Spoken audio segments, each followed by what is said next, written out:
and we see some people are listening to it. We're happy about that. But we don't necessarily get a lot of feedback about it. We get some people, that talk to us and message us privately and go, "Oh yeah, I listen to your podcast. I like it." But that's about it. And then right around Christmas, somebody sent us an email because they found our podcast, and they just come out to their wife, and they were terrified that they just blew everything up. And their wife had the same reaction that Rachel had when I came out. So our second episode was called Not Broken Anymore. And that came from when I went to Pride in Philadelphia. I went with one of our friends who is asexual, and she always felt like something was wrong with me.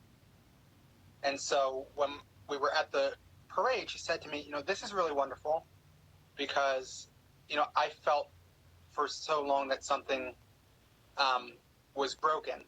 And it wasn't until recently somebody said to me, 'Hey, you're part of the group, the A in LGBTQIA is you.'"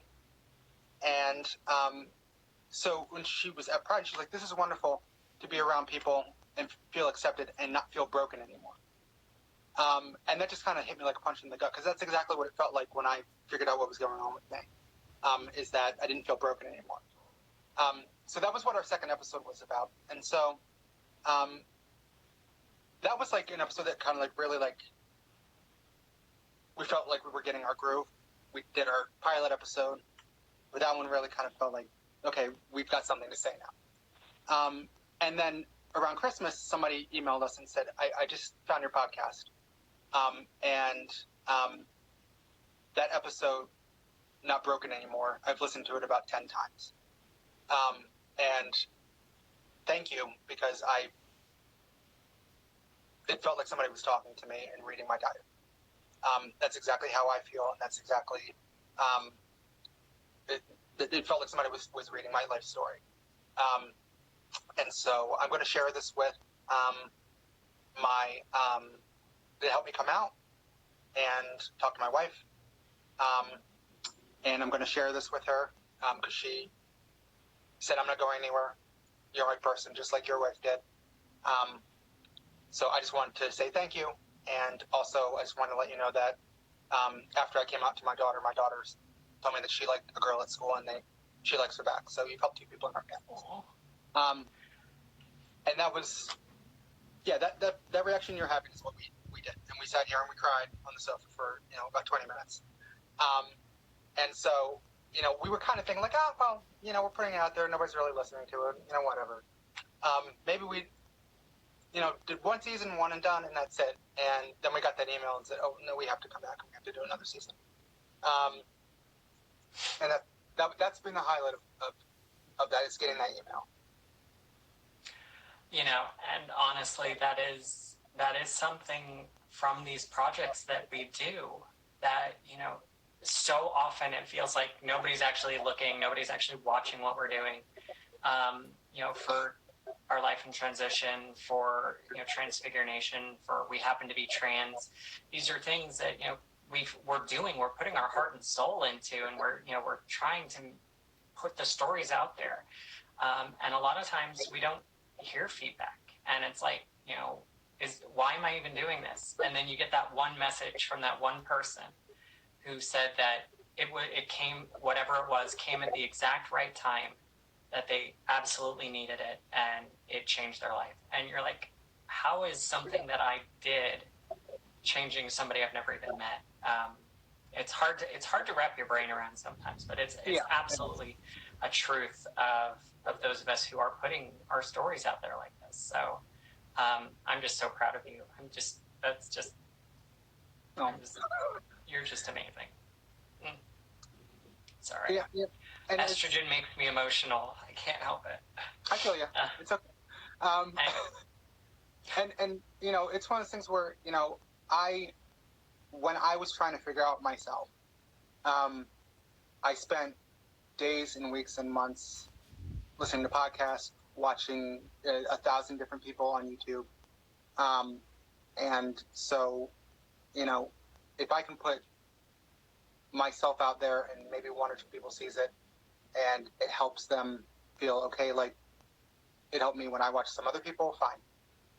It doesn't need to be big. I know you were saying when we started, more people should follow your Instagram. That'd be great. I'm amazed how many people are following me now. It's that was Samantha's words. I mean, personally, I do think you should have a bigger following. But Samantha actually said that she was just absolutely astounded that you didn't have over that 5,000 followers, and I was like, well, I don't know. What do you want me to do about it? I mean, I would love to have 5,000 followers, so I can talk to more people. But if I don't, okay, that's fine. I will say this: getting up into where I'm at right now, there's a lot of pressure. I feel a lot of pressure to follow everybody that follows me, and that if I'm not talking to I get a lot of DMs every day, and I try to respond to all of them, but sometimes it takes me a few days, and I get people that are like, "Hey, are you ignoring me?" I was like, "No, I just haven't gotten to you yet. Wait your turn." So, it's a blessing and a curse. I mean, don't get me wrong. I'm super grateful for all of my followers, but it can be kind of a headache. So, watch what you wish for.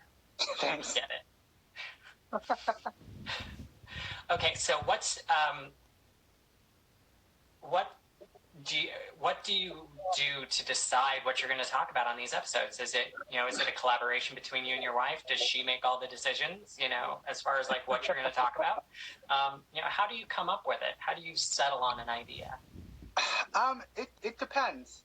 Sometimes it's something occurs to us. We see something. It's sometimes we do stuff that's topical.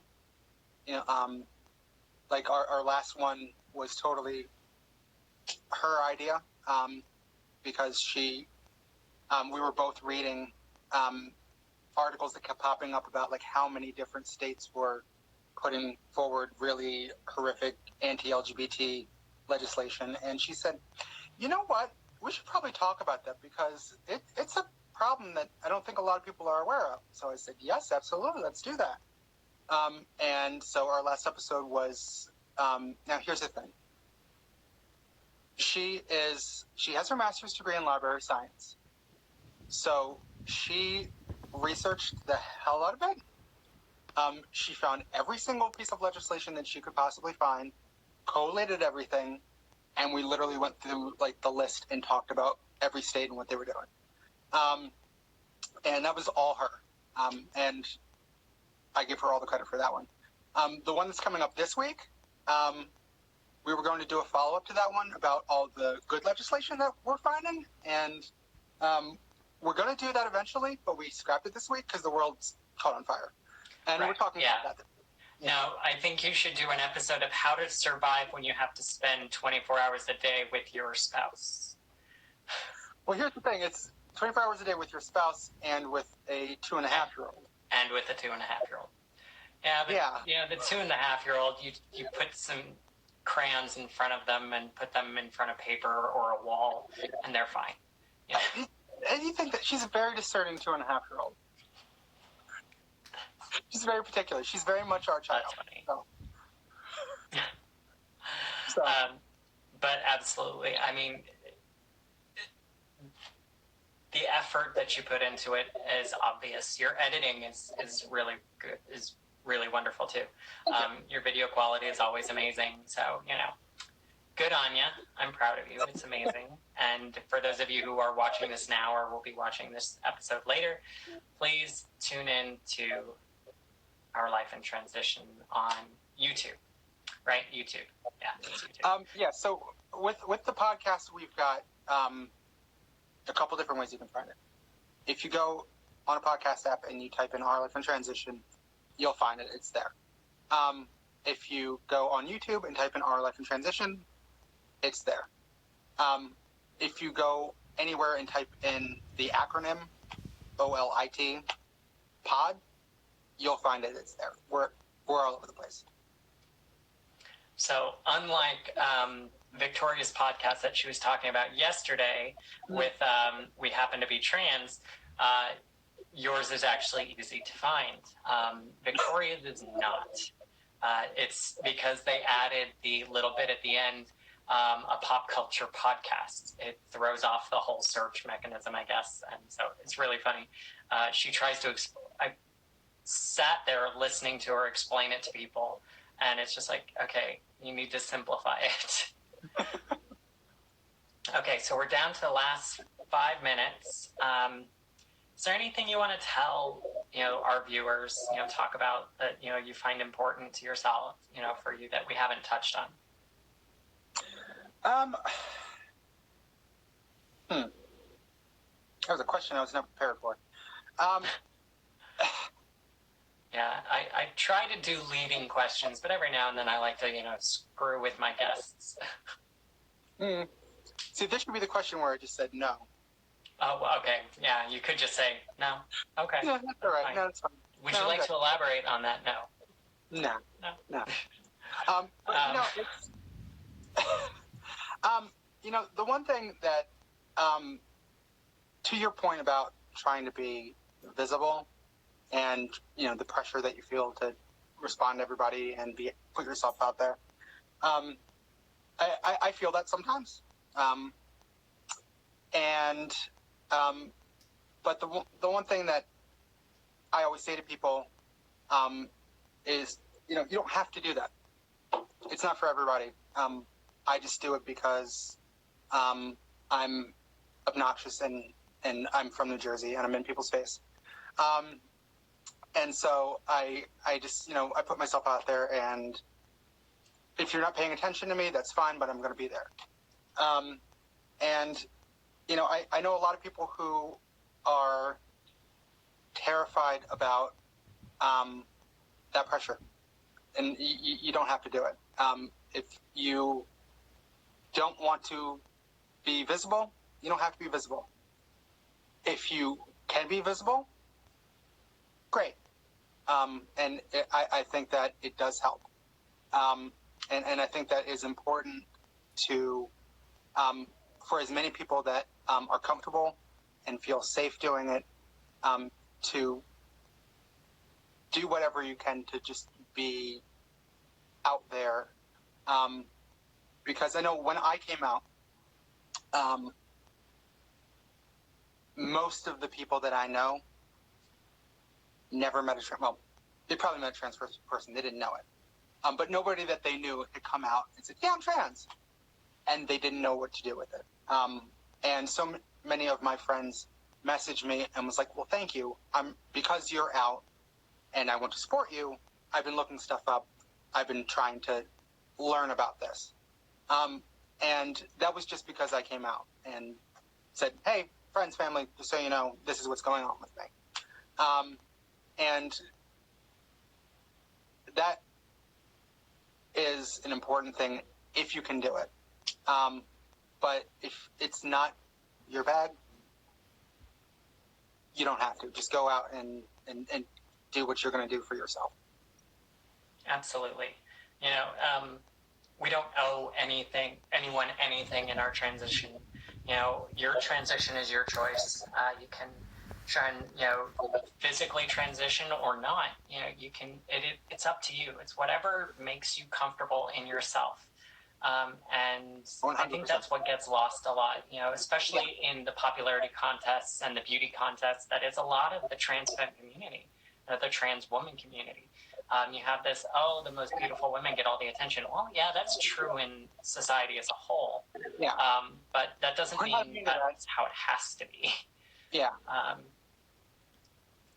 It's just kind of how it is. All right, so we are almost completely out of time now.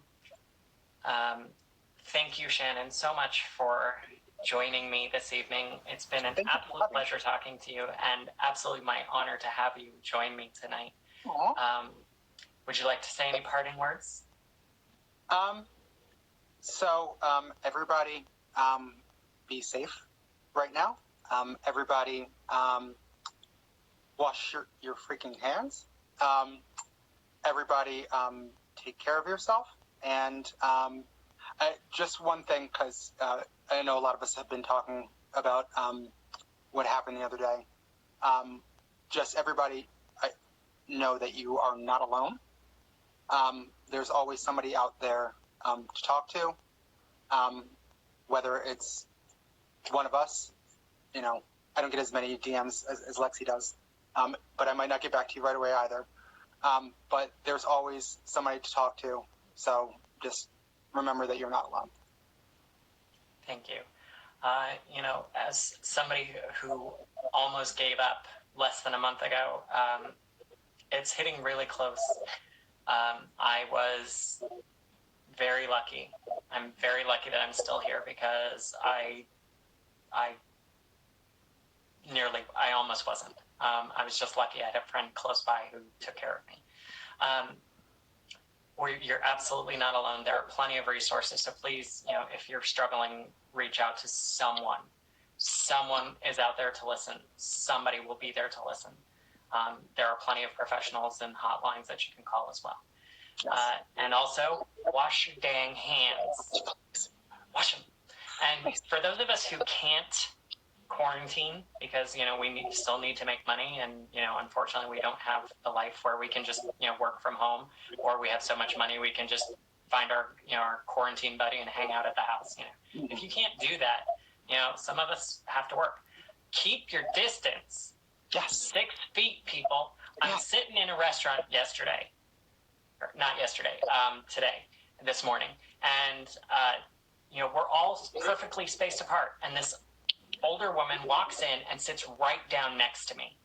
I'm like, we're on the 4 of us that are in this building are on opposite sides of the room, and this woman sits next to me. So I stood up and walked to the other side, and that's when I posted my story post today, you know, of So you 6 foot away from me. But you still have restaurants there? Pardon? You still have restaurants there? We do. Yes, we are not completely shut down. We will be soon. It's only delivery and carry out right now. So, but I can deliver alcohol now. That's fun. It's nice. Weird. So, yes, absolutely. Take care of each other. Remember, we're all in this together. We will get through this together. We have to take care of each other to get to the other side, though. Especially if you're spending all day, every day with the same people. I can imagine that must be really hard for you. But be grateful you have somebody, because there are plenty of people out there who are quarantined all by themselves, and they're facing this whole battle alone. So, you know, be grateful for what you have. Remember to take care of yourself, take care of each other, but never let yourself become a victim to the needs of someone else. Your needs matter. You can't take care of someone if you're not taking care of yourself. So, again, thank you, Shannon, so much for joining me this evening. Thank you for having me. It's been absolutely fun, and this hour just went right by so quickly. Go figure. You know, sometimes it doesn't. Sometimes it feels like a lot more than an hour, but today wasn't. So, please join me next week. That's Wednesday, the 1st of April, April Fool's Day. And who better to have on my Transfiguration show than Wendy Dauncey. And I'll explain why the April Fool's joke is funny on April Fool's. So again, Shannon, thank you so much. Say goodbye, everybody. Goodbye, everybody. Goodbye, everybody. All right. Have a great night, everybody, and we'll see you next time.